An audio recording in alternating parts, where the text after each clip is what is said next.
자, 10월 한 달 동안 선교에 대해서 함께 알아보도록 할 건데요. 여러분들은 선교라는 단어를 들으면 어떤 생각이 드시나요? 선교. 혹시 생각해 본 적 있으세요? 선교?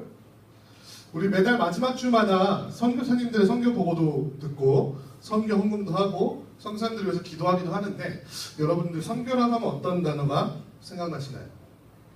혹시 진짜 저도 완전 어렸을 때 봤던 영화 생각나시는 분 없나요? 영화? 미션 이런 거? 혹시 미션 하면 미션 임파서블만 생각나는 거 아니죠?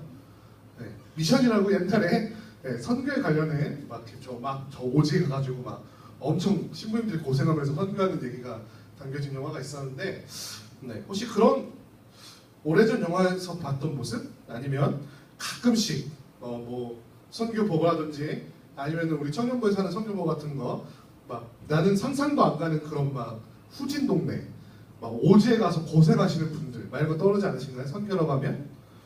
아니면 여러분들 중에 혹시나 경험하신 분들이 많이 있을 거라 생각하는데 단기 선교 갔던 거 선교하는 단기 선교가 기억나지 않으시나요?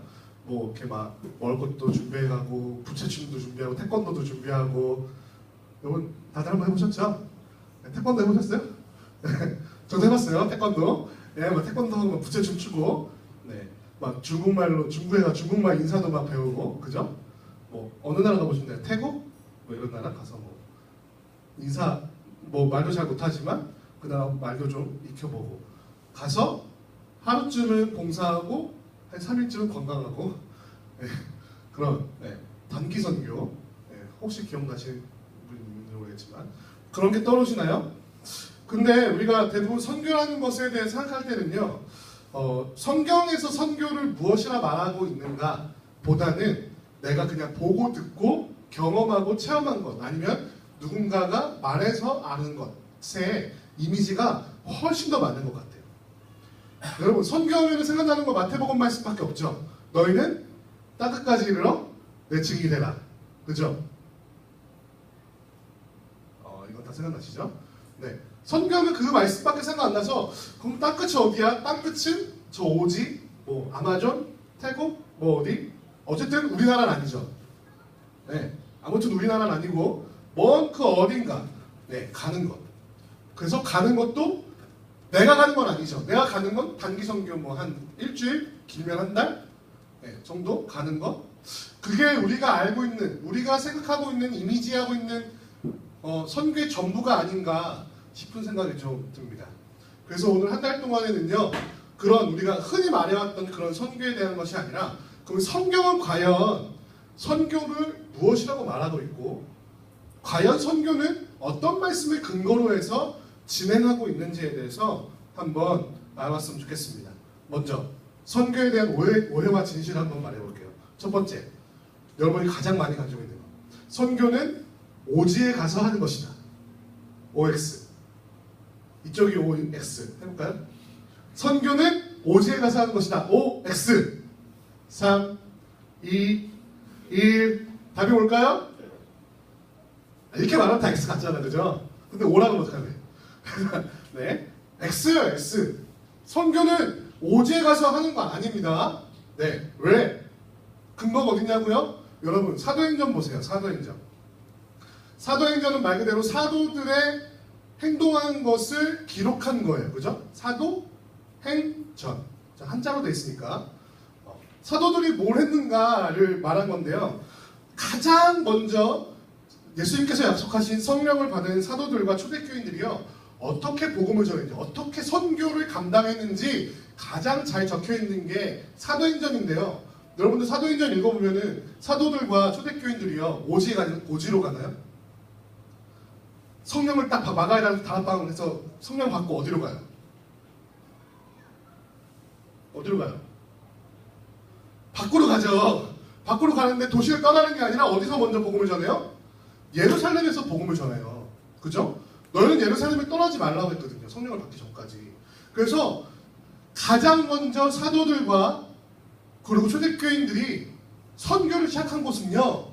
저 다른 나라 오지 아니에요. 사마리아도 아니에요. 예루살렘이었어요. 또 박해가 시작된 이후로 제가 지난달에 얘기 나눴는데 누가 순교하죠? 그 집사님, 스데반 집사님, 그죠? 스데반 집사님이 순교한 이후로 예루살렘에 대박해가 일어납니다. 그래서 사도들을 제외하고는 수많은 성도들이 막 흩어지기 시작해요. 여러분, 만약에 여러분이 초대교회 교인이라고 생각해 봅시다. 여러분들 이제는 집을 떠나서 다른 곳을 가서 살아야 돼. 그럼 여러분은 어디 가서 살래요? 아마존 가서 살래요? 저 산속에 들어가 살래요? 아니 땅굴 들어가 살래요? 여러분 어디 가서 살아야 됩니까? 집이 아닌 다른 곳에 가서 돈을 벌려면 어디로 가야 돼? 어디로 가야 돼? 혹시 여러분 중에 지방에서 올라오신 분들 있어요? 서울에? 없어요? 다 서울 분들이에요? 역시 깍쟁이들 대답도 안 하고 예. 대부분 지방에서 집을 떠나서 돈을 벌려면 어디로 가요? 도시로 가죠. 예. 그래서 초대교회 교인들이 복음을 선포한 것들을 보면요 다 큰 도시들이에요. 유명한 시장이 있고 무역이 활발한 도시들이에요. 예. 선교의 첫 발자취는요 도시들입니다. 여러분 생각하는 그런 오지가 아니에요. 오늘날에도 오히려 역설적으로 훨씬 더 많은 선교사님들이 도시에 집중하고 있습니다. 그거 아시나요? 선교는 결코 어디 아마존, 어디 산, 어디 막 산악, 저기 막 샹그릴라 막 이쪽 가가지고 오지로 가는 것이 선교라는 것은 굉장히 큰 착각이에요. 그런데 이런 착각을 누가 하고 있냐고요? 오늘날 교회들이 하고 있죠. 그래서 선교사님 그리고 괜히 인터넷도 안 되고 컴퓨터도 없고 TV도 안 나오고 핸드폰도 안 되는 오지로 갈 것 같다는 생각이 들죠. 그래서 선교사님이 와가지고 선교 현장에 딱 가봤더니 집도 나보다 잘 살아. 집이 넓어. 아파트가 막 좋아. 막 컴퓨터도 있고 막 TV도 나와. 막 도시야. 한국보다 더 잘 사는 것 같아. 막 실망하죠. 선교사님 진짜 선교한다 놓고서는 여기서 잘 살고 있어. 막 실망이야. 막 이렇게 말하는 교회들이 얼마나 많은 줄 알아요? 그게 왜냐면요. 선교는 오지에서 가는 것이다. 오지에서 하는 것이다라는 어떤 편견이 우리 가운데 있기 때문이에요. 여러분 다시 한 번 말씀드립니다. 선교가 오지에서 하는 것이라는 편견은 어디서 나온 거냐면요. 아까 말씀드렸던 미션이라는 영화에서 비롯된 거예요. 아니 오늘날에는 분명히 오지에 굉장히 어렵고 힘든 곳에 가서 선교하는 분들도 있습니다. 그죠? 있어요. 진짜 있어요. 그런데 꼭 그것만이 선교가 아니라는 것이에요. 선교에 대해서 올바로 알면은 장소가 그렇게 중요한 것이 아니라는 사실을 알 수 있죠. 두 번째, 선교에 대한 수많은 사람들의 오해. 두 번째, 이거 같아요. 선교는 어려운 사람들을 돕는 것이다. 정말인가요? 선교는 어려운 사람들을 돕는 것일까요? 네. 실제로 선교 초창기에 수많은 사람들이요 어려운 사람들을 찾아가서 그들에게 구호 물품도 전하고요. 지금도 하고 있지만 그들의 어려운 삶을 도와주고 이렇게 가르쳐주고 하는 일들을 많이 감당했어요. 그런데 여러분 선교가 만약에 다른 사람들을 돕는 것이라면요 선교라고 부르지 않고 뭐라고 불렀을까요? 선교가 아니라 구제라고 했어요. 구제는요 교회가 마땅히 해야 될 일들 중에 선교와 함께 마땅히 해야 될 일들 중에 하나일 뿐이에요. 그냥 어려운 곳에 가서 돕는 것은요 선교가 아니에요. 구제가 선교의 도구로 쓰임받을 수도 있어요. 그죠? 네. 구제를 통해 선교를 할 수도 있어요. 그런데 누군가는 가서 어려운 사람을 돕는 것만이 선교라고 생각한다면 굉장히 큰 오류라는 거예요. 만약에 생각해보세요.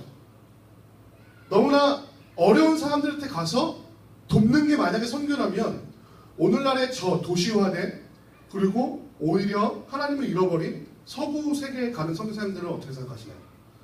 여러분 영국에 가서 우리가 도와줄 게 있어요? 여러분 일본에 가서 우리가 도와줄 게 있습니까? 우리보다 훨씬 더 잘 살아요. 그리고 오늘날 중국은요 그 재벌들이 우리나라 인구만큼 있대요. 도와줄 거 있어요? 아니요, 도와줄 거 없어요. 그런데 거기서도 우리는 선교를 해야만 해요. 맞습니까? 그러니까 어려운 사람을 돕는 것만이 선교는 아니에요. 또 선교에 대해 가장 큰 오해 세 번째는요 이거예요. 선교는 복음을 전해서 교회를 세우는 게 선교다. 그럴듯해 보이죠? 교회를 세우는 게 선교다. 정말일까요? 정말이에요? 아니에요. 이게 굉장히 큰 오해예요. 교회를 세우는 것 자체가 선교의 선한 열매로 나타날 수는 있겠지만 교회를 세우지 못했다고 해서 선교가 아닌 것은 아니에요. 맞죠? 네. 그런데 이거에 대해서 오해하는 한국교회가 선교를 어떻게 생각하냐면은 돈을 막 몇천만 원 내서 건물만 딱 세워놓으면 선교가 끝났다고 생각해요. 이제 교회 있으니까 사람들이 교회 가가지고 예수님 믿고 다 구원받으면 되잖아. 이건 착각이죠. 그죠? 그래서 오늘날에 알게 모르게 정말 의미 없는 곳에 교회 건물만 떡하니 있고 그 교회가 자립하지 못하는 교회들이 얼마나 많은지 몰라요. 이게 선교에 대한 오해입니다. 교회를 세우는 건 선교의 목표가 아니에요. 네 번째, 이게 우리들이 가장 많이 갖고 있는 선교에 대한 오해입니다. 선교는 선교사라는 특별한 사람이 어딘가 여기가 아니라 특별한 곳에 가서 하는 게 선교다. 여러분 혹시 이렇게 생각하는 분 있나요? 선교는 선교사라는 굉장히 특별한 부르심을 받은 어떤 사람이 특별한 곳에 가서 하는 것이다 라는 오해. 정말 그렇습니까? 선교사는 특별한 사람들일까요? 선교사는 자식을 잃어도 눈물 한 방울 안 흘리고 믿음의 사람들일까요? 선교사는 돈이 없고 먹을 것을 못 먹어도 배가 하나도 안 고픈 사람들일까요? 선교사들은 감정도 없고 그저 하나님의 일이라면 막 열같이 일어나서 모든 일을 잘 감당할 수 있는 사람들일까요? 아니요. 그렇다면 왜 수많은 선교사님들이 선교지에서의 압박을 견디지 못하고 정신적 질환으로 한국으로 소환되는 선교사님들이 왜 많을까요? 선교사님들도요, 우리가 똑같은 사람들이에요. 특별한 사람이 아니에요. 특별한 사람이라고 생각하기 때문에 나는 아니야 라는 자기 합리화를 우리가 스스로 하고 있는지도 몰라요. 왜? 저 사람은 특별한 사람이니까 저렇게 하지. 나는 특별한 사람이 아니니까 나는 선교랑 아무 관계가 없는 사람이야 라고 자기 합리화를 하고 있는지도 모르겠어요. 사랑하는 청년 여러분, 선교를 향한 부르심은 우리 모두를 향해 있는 것입니다. 어떠한 특별한 사람에게만 주어지는 은혜가 아니에요.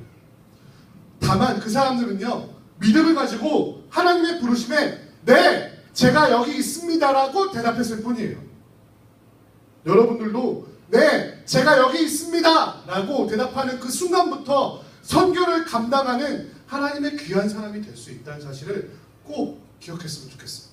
어떠한 특별한 능력을 가진 어떠한 특별한 사람들만이 선교를 감당하는 것은 아니에요. 두 번째, 어떤 특별한 곳에 가서 하는 것이 선교가 아닙니다.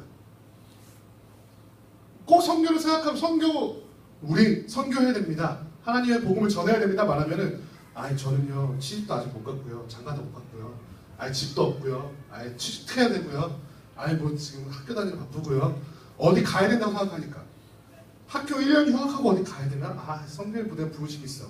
선교하고 갔더니 가슴이 뜨거워져가지고 선교 좀 가야겠어. 그러면 나 1년 휴학하고 저 중국에다 좀 갔다 올까? 아니야, 일본을 갈까? 아니야, 좀 특별한 거 인도? 아니야, 저 아프리카? 어디를 가야 되나? 이렇게 생각하는 사람들이 참 많은데요, 어딘가를 가서 하는 것이 선교가 아니에요. 아까 처음 말씀드렸죠. 마가의 다락방에서 성령을 받은 사람들이 가장 먼저 선교를 행한 곳이 어디라고요? 사마리아? 땅끝? 아니에요. 이스라엘의 예루살렘이었어요. 자기들이 성령 받은 그곳에서 선교를 했어요. 자기에게 주어진 그곳에서. 거기서 벗어나지 않으니까 박해를 통해서 하나님이 흩으셨죠. 그부터서 자기가 생업을 감당할 수 있고 먹고 살 수 있는 그곳, 그 도시들에서 교회를 세우고 선교를 감당했어요. 그렇지 않습니까? 내가 있는 그곳, 나에게 주어진 그곳이 선교지가 될 수 있어요. 이렇게만 말하면 돼요. 하나님, 내가 여기 있습니다. 하나님의 부르심에 내가 응답하겠습니다고 말하면 누구나 그곳에서 선교를 시작할 수 있다는 거예요. 그러면 선교에 대해서 과연 성경은 무엇이라고 말하고 있는지, 선교가 지향하는 진짜 목표, 선교가 원하는, 선교로 부르신 하나님께서 정말 원하시는 것이 무엇인지 오늘 말씀을 통해서 발견하기를 원합니다. 이사야 43장 말씀은요. 이사야 선지자가 바벨론의 포로로 잡혀간 사람들, 바벨론으로 포로로 잡혀간 사람들이 이제는 바벨론의 포로 생활을 마치고 이스라엘로 돌아올 것이다, 회복될 것이다 라는 것을 선포하시는 말씀이에요. 예. 너희들 실망하지 마라. 너희 영원히 노예가 아니라, 너 영원히 포로가 아니라 다시 회복될 하나님의 나라의 백성으로 회복될 것이다 라는 회복의 선포를 하고 계신 거예요. 그러면서 마지막 21절 말씀을 통해서 내가 너희를 왜 회복하냐고? 너네 나한테 죄를 지어가지고 너네가 나를 벗어나서 나를 잊어버려서 나를 예배하지 않아서 나를 의지하지 않아서 바벨론의 포로가 되는 벌을 받았는데 내가 이걸 왜 회복시켜주냐고? 너네를 왜 완전한 멸망으로 이끌어가지 않냐고? 바로 이것 때문이야. 내가 너희를 창조한 목적이 이거거든 라고 말하면서 말씀하시는 게 오늘 본문 말씀 21절이에요. 다시 한번 21절 말씀 읽어볼까요? 21절 읽습니다. 시작! 이 백성은 내가 나를 위하여 지었나니 나를 찬송하게 하려 함이니라. 할렐루야! 하나님이 하나님의 사람들, 하나님의 백성들을 포기하지 않는 이유가 여기 있는 거예요. 왜? 이 백성은 누구를 위해서 지었기 때문에, 하나님 자신을 위해서 지었다고 오늘 본문 말씀이 말하고 있기 때문이에요. 하나님은 하나님의 사람들을 절대 놓지 않아요. 절대 포기하지 않아요. 그들이 하나님을 떠나고 하나님을 버리고 하나님을 배신해서 그들이 벌을 받아야만 하는 죄악 가운데 있다 하더라도, 그래서 바벨론의 포로로 내줬을전정 그들을 포기하지 않는 이유는 이들을 회복시켜 나를 예배하게 하는 인간의 본질적인 목적을 회복시키겠다는 하나님의 사람을 향한 열정과 사랑이 있기 때문이라는 거예요.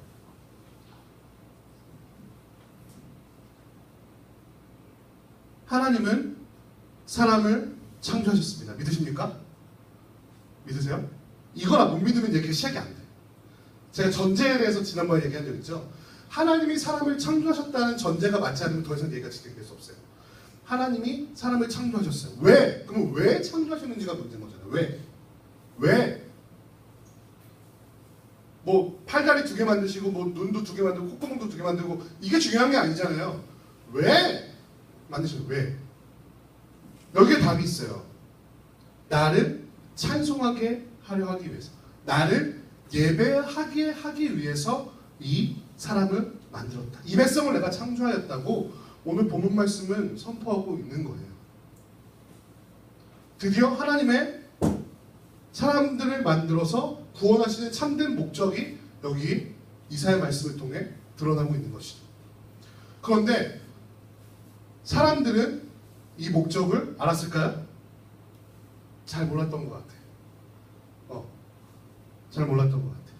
저는 성경에서 등장하는 예배학교를 할 때도 들으신 분은 알겠지만, 성경에 나타나는 가장 첫 예배의 모습, 가장 처음 나타나는 예배의 모습을 저는 에덴 동산에서 사람과 하나님이 함께 대화하며 동산을 거닐었던 것이라고 생각합니다. 결국 하나님은 사람과 교제하고 싶으셨던 거예요. 대화하고 싶으셨다는 거예요. 함께 하고 싶으셨다는 거예요. 함께 생각을 나누고 이야기를 나누고 함께 하는 것을 원하셨어요. 그런데 사람은 그것을 몰랐어요. 그것이 나의 창조의 목적이라는 사실을 모르고 나도 하나님처럼 되고 싶다는 어떤 욕심, 죄악된 마음이 그 가운데 있었기 때문에 하나님처럼 되고 싶어서 선악과를 따먹었어요. 그렇지 않습니까? 그것 때문에 인간에게 죄가 들어오자 더 이상 하나님은 사람을 만드신 목적, 사람을 창조하신 목적대로 함께하고 만나고 교제하고 이야기 나눌 수 있는 길이 전혀 없어졌어요. 왜? 하나님은 완전하신 분이고 죄가 없으신 분이기 때문에 이제는 죄로 더럽혀져버린 사람들과 함께 하실 수가 없게 돼버린 거예요. 사람의 창조 목적이 완전히 무너진 거예요. 하나님은 사람과 함께 교제하고 함께하고 예배, 사람들이 나를 예배하도록, 나를 찬송하도록 하고 싶어서 사람들을 만드셨는데 사람들은 자기 멋대로 죄를 짓고 타락해서 더 이상 하나님과 교제할 수 없는 존재가 되어버린 거예요. 마치 저 바벨론의 포로로 끌려가기까지 자기의 죄를 깨닫지 못하고 하나님을 따르지 않고 의지하지 않았던 이스라엘 백성들처럼 말이에요. 근데 하나님은 분명히 말씀하십니다. 너희는 영원히 바벨론의 포로가 아니야. 너희는 영원히 죄인이 아니야. 너희는 영원히 죄로 더럽혀진 사람들이 아니야. 내가 그 죄를 사해서 회복해, 바벨론의 포로에서 회복해서 나를 예배하게 하고 나와 관계하고 나와 소통하는 존재로 회복시킬 것이야 라고 오늘 본문 말씀에 선포하고 있는 거예요. 그래서 누가 오셨죠? 예수님께서 이 땅에 오셨잖아요. 이 관계를 회복하기 위해. 이 관계를 회복하기 위해 예수님이 무엇을 하셨습니까? 십자가에 달려서 피를 흘리셨잖아요. 목숨을 버리셨잖아요. 그죠? 너 때문에 그분이 죄가 있으셔서요? 아니, 내 죄를 해결해서 다시 나와 관계를 회복하기 위해. 그럼 어떻게 하셨습니까? 장사된 지 며칠 만에? 3일 만에 부활하시고 저 하늘로 오르셔서 드디어 완전한 회복의 그날에 오실 때까지 그날을 기다리고 계시죠.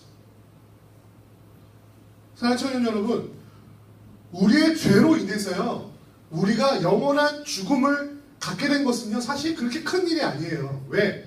죄는 죽음을 갖고는 당연한 것이니까. 그건 당연한 거예요. 그런데 죄로 인해서 우리가 갖게 된 가장 큰 절망은요, 뭐냐면요, 하나님과의 관계가 끊어진 거예요. 예배가 실종된 거예요. 더 이상 나의 창조된 목적대로 쓰임받을 수 없는 존재가 되어버린 거예요. 마치 통화가 되지 않는 핸드폰처럼, 마치 땅을 팔 수 없는 삽처럼, 밥을 떠먹을 수 없는 숟가락처럼 그 존재의 목적을 잃어버린 거예요. 우리 사람들이. 하나님을 예배할 수 없는 존재가 된 것입니다. 그런데 하나님은 자신의 구원의 계획, 그 성실하심을 말미암아, 우리 사랑하심을 말미암아 그 예배를 회복하시고자 하셨고 그 예배를 회복하셨습니다. 할렐루야. 우리가 죄를 사할 길이 열렸다는 것입니다. 이제는 우리가 죄가 없는 존재가 되어, 그러니까 죄가 있지만 죄를 없다 하셔서 예수 그리스도의 보혈을 덮어주셔서 이제는 하나님 앞에 담대히 나와 오늘처럼 찬양하고 기도하고 하나님의 말씀을 듣는, 찬양과 기도를 통해 하나님께 올려 말씀을 드리고 이 선포되는 말씀을 통해 하나님의 음성을 듣고 기도 가운데 하나님의 뜻을 깨닫게 되는 놀라운 예배의 기적을 이 자리에서 우리가 누릴 수 있게 된다는 거예요. 사랑하는 청년 여러분, 감히 말하되 선교는 예배가 없는 그곳에 예배가 있게 하는 것입니다. 이건 제가 한 말이 아니고요. 멋진 말이지만 우리 존 스토트 목사님께서 하신 말이에요. 예배가 그곳에 없기 때문에 그곳에 예배가 있게 하는 것, 그것이 바로 선교예요. 저 오지에 나가서 특별한 사람만이 하는 것이 아니라 어느 곳이든 간에 예배가 없는 곳이라면 예배가 있게 하는 것이 바로 선교라는 것입니다. 죄로 인해 하나님을 예배하지 못하게 됐던 그 사람들에게 예수 그리스도의 복음을 전달함으로 말미암아 그들이 하나님을 예배할 수 있도록 하는 거예요. 예배가 실종된 곳에 예배를 회복하는 것이 바로 선교의 목적이에요. 그게 선교의 목표입니다. 다른 건 다 부차적인 거예요. 다른 건 다 부가적인 거예요. 이 일을 하기 위해 활용하는 것들이에요. 목적이 아니에요. 목적은 하나님의 법이 떨어졌다. 하나님과 관계할 수 없었던 죄로 물든 사람들을 그 죄가 회복되게 하여 예배를 하게 하는 거예요.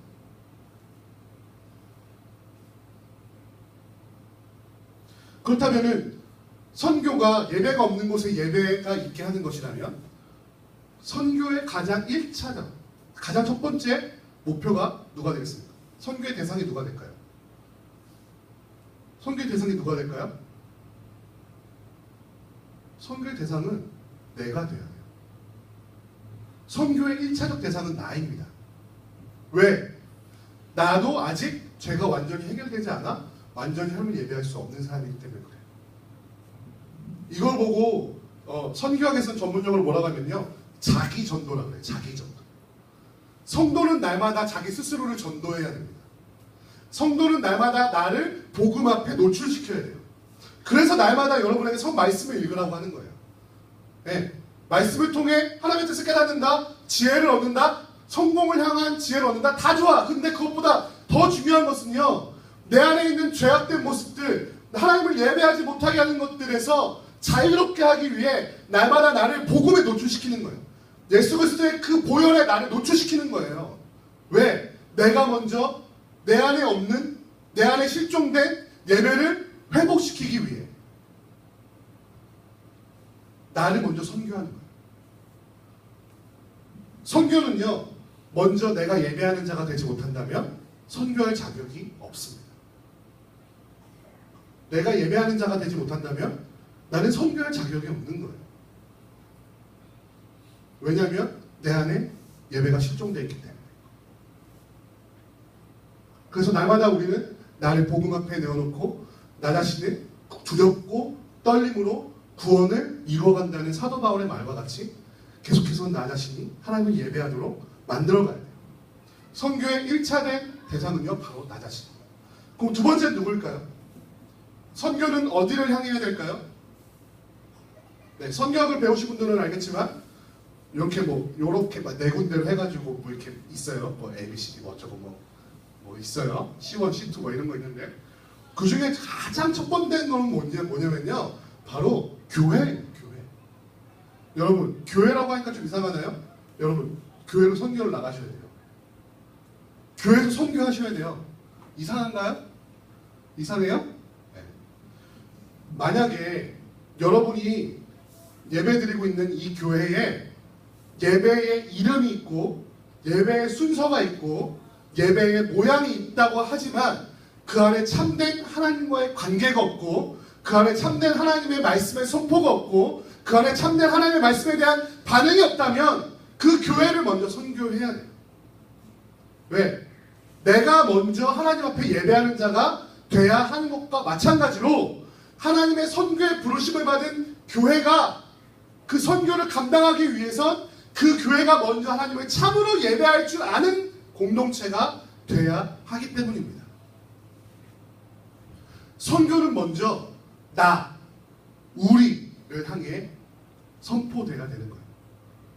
여러분, 예배 시간마다 왜 전사님이나 저를 통해서 하나님의 말씀의 선포를 들으십니까? 왜 복음을 들으십니까? 마찬가지예요. 나 자신을 날마다 복음에 노출시켜 내가 그 복음 앞에 죄사함을 받아야 되는 것처럼 우리 대광교회 청년부 공동체, 대광교회 청년교회 또한 하나님의 복음 앞에 우리를 노출시키고 우리 공동체가 참으로 하나님을 예배하는 공동체로 거듭나야 하기 때문이에요. 말하자면 저는 지금 여러분과 함께 선교의 과업을, 선교의 사역을 감당하고 있는 것입니다.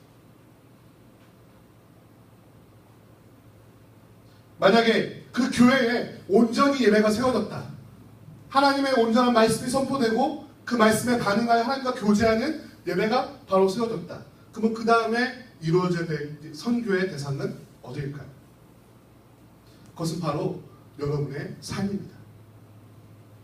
공동체 구성원 한 사람 한 사람에게 허락된 삶의 장소에서 그 자리에 예배가 없다면, 그 자리에 하나님을 향한 회개가 없다면, 그 자리에 하나님의 복음의 선포가 없다면 그곳에서 예배가 있게 하는 것이 여러분과 우리가 감당해야 될 선교의 과업이에요. 그 중에 어떤 분들은 하나님, 내가 여기 있습니다. 내가 있는 산불만이 아니라 하나님이 보내시는 그곳에 가서 내가 또한 하나님을 예배하겠습니다 라고 선포한 사람, 결단한 사람이 선교사일 뿐이에요. 저는 약 5년 전부터 FMNC라고 하는 IT 전문 선교단체하고 함께 협력간사로 일하고 있습니다. 그래서 수많은 선교사님들, 저희 큰 누나도 지금 이집트 카이로의 FMNC에서 파송을 받아 지금 선교사로 나가 있는데요. 선교사님들이 귀국할 때마다 교제를 많이 하는데 선교사님들이 하는 얘기가 다 이거예요. 내가 잘못 생각했다. 선교사님들 왜 그렇게 말씀하실까요? 내가 잘못 생각했다. 특히 1년차, 2년차 분들이 더 그렇게 많이 고백하세요. 1년 있다 오신 분, 2년 있다 오신 분. 그분들이 함께 고백하는 얘기가 뭐냐면요. 내가 가서 뭔가 하려고 했는데 내가 가서 막 희생하고 막 복음도 전하고 막 멋진 막 일들을 막 일으키려고 했는데 내가 착각했다. 선교라는 것은 가서 내가 뭘 하는 게 아니고 거기서 크리스찬으로서 살아남는 것이 선교라는 거예요. 선교지에 가서 예배가 없는 곳에 가서 내가 예배가 있게 하는 예배자로 서는 것이 진짜 선교였다는 사실을 깨닫게 된다는 거예요. 모든 일들은 그 다음이라는 거죠. 내가 예배하지 못하는 사람이 가가지고 교회도 세워요. 뭐도 세워요. 사람들도 도와요. 막 여러 가지 일들을 했어요. 그런데 결국엔 나도 예배하지 못하고 그들도 예배하지 못하게 한다면 그 선교는 실패한 것이기 때문에 거죠. 내가 그곳에서 예배하는 삶을 사는 게 선교구나. 선교는 즉 삶이다 라는 것이 수많은 선교사님들이 하는 고백입니다. 공통적인 고백입니다. 여러분 성경을 보세요. 성경에 무엇이 담겨져 있습니까? 위대한 어록이 담겨져 있습니까? 위대한 어떤 사람들의 행적이 담겨져 있습니까? 아니요. 여기는 우리와 같은 모자른 사람들. 제가 지지난달에 설교죠. 새 바보, 세상을 바꾸는 보통 사람들, 그리고 바보 같았던 사람들. 여기 다 우리같이 바보 같은 사람들이 기록되어 있어요. 다 우리가 똑같은 적정하고 무엇을 먹을까, 무엇을 입을까 고민하고 그 삶의 현실에서 막 고통받고 눈물 흘리고 하나님 앞에 도대체 어떻게 이럴 수 있습니까 하나님? 왜 악인은 잘 되고 의인은 다 죽습니까? 이렇게 떼 부리고 투정 부렸던 그 사람들의 삶이 기록되어 있는 거예요. 근데 그 삶을 통해서 자신의 일을 행하시는 그 삶 속에서 하나님을 예배하는 사람들을 통해 세상을 바꾸시는 하나님의 일하심이 이 성경에 기록되어 있다는 거예요. 사랑하는 청년 여러분, 선교는 예배가 없는 곳에 예배가 있게 하는 것입니다. 할렐루야. 만약에 여러분의 삶 속에 예배가 없는 곳이 있습니까? 혹시 여러분의 가정에 예배가 없습니까? 여러분의 직장에 예배가 없습니까? 안타깝지만 여러분의 교회에 예배가 없습니까? 아니면 여러분이 살고 있는 그 어떤 곳이라든 그곳에 예배가 없습니까? 그럼 여러분이 예배하는 자로 서십시오. 그것이 선교의 첫걸음이에요. 내가 예배하는 것. 내가 예배하는 것이 바로 선교예요. 내가 예배하는 것을 통해 함께 예배하는 자들이 생기고 함께 예배하는 자들을 통해 공동체가 생기고 함께 예배하는 공동체가 더욱더 선한 영향을 미쳐 복음을 전하는 공동체로 거듭나는 것, 그것이 교회예요. 그것이 교회예요. 그게 교회 공동체가 성장하는 길이에요. 교회 공동체가 만들어지는 길이에요. 사랑하는 청년 여러분, 오늘날은 예배가 실종된 시대입니다. 왜? 뭐 때문에? 죄 때문에. 하나님을 바라보고 하나님과 관계하고 하나님께만 집중해야 될 예배의 목적을 가진 우리가 무엇에 집중하고 있습니까? 무엇을 바라보고 있고 무엇을 추구하고 있습니까? 무엇에 집중하고 있습니까? 누구의 음성을 듣기를 기뻐합니까? 하나님의 음성 듣기를 기뻐하십니까? 좋습니다. 그럼 여러분 예배자로 설 수 있습니다. 그런데 이 세상은 예배가 실종되어 있습니다. 하나님의 자리에 무엇이 올라가 있어요? 수많은 우상들이 올라가 있죠. 돈이 올라가 있어요. 직장에 올라가 있다고요. 학점이 올라가 있어요. 직장, 대기업이 올라가 있어요. 사상이 올라가 있고 이데올로기가 올라가 있고 정치가 올라가 있어요. 하나님을 예배하지 않는 예배의 실종이 오늘날 우리가 살아가는 세상의 현실이에요. 예배가 실종된 세상. 그 예배가 없는 곳에 예배가 있게 하시는 우리 청년 여러분 되시기를 주님으로 소원합니다. 우리가 있는 그곳에 예배가 없다면 내가 예배하여 그곳에 예배가 있게 하는 것. 그것이 선교의 가장 큰 목표입니다. 우리가 지어진 창조의 목적, 이 세계가 지어진 창조의 목적을 회복하는, 그거 보고 재창조라고 그러죠. 거듭남이라고도 하고요. 리크리에이션이라고 하죠. 재창조라고 하죠. 새롭게 이 세상이 하나님께서 만드신 창조의 목적으로 회복되게 하는 삶이 바로 선교의 목적입니다. 할렐루야. 여러분 그것을 꼭 기억하시고 선교가 뭔가 거창하고 어려운 것이 아니라는 것을 기억했으면 좋겠어요. 각자 여러분에게 부르심 받은 대로 각자 여러분이 보내심 받은 그곳에서 하나님을 예배하는 것, 그것을 통해 예배하는 자를 찾는 것, 함께 예배하고 동역할 자를 찾는 것, 그것이 선교의 시작이라는 사실을 여러분들이 꼭 기억했으면 좋겠습니다. 제가 선교에 대해서 함께 얘기 나눌 때 꼭 나누는 좋아하는 찬양이 있어요. 우리 설병구 씨가 지은 예배자라는 찬양입니다. 이 가사를 보면요, 이렇게 선교의 본질에 대해서 잘 설명하고 있습니다. 아무도 예배하지 않는 그곳에서 주를 예배하리라. 아무도 찬양하지 않는 그곳에서 나 주를 찬양하리라. 누구도 헌신하지 않는 그곳에서 주께 헌신하리라. 누구도 증거하지 않는 곳에서 나 주를 증거하리라. 이거를 그냥만 문자 그대로 받아들여가지고 뭐 힌두 사원에 가서 찬양하라는 거 아니에요. 네? 거기 예배가 없어서 예배가 이렇게 하는 그런 거 아니에요. 네, 예배의 본질 뭐라고 그랬어요? 형식, 찬양 뭐 이런 게 아니에요. 하나님과 함께하는 삶, 동행하는 삶, 하나님의 음성에 귀를 기울이는 삶, 그 말씀에 순종하는 하나님과의 관계가 있는 삶, 그것이 바로 여러분에게 주어진 예배라는 거예요. 이렇게 모여 함께 예배하는 것도 정말 중요합니다. 하지만 여러분의 삶 속에서 그 예배가 이루어지지 않는다면 그 예배는 아무런 힘이 없는 예배가 될 거예요. 우리 이 찬양을 통해서 함께 우리가 어떻게 선교를 감당할 수 있는지 우리 주신 말씀 마음에 새기면서 함께 찬양합시다.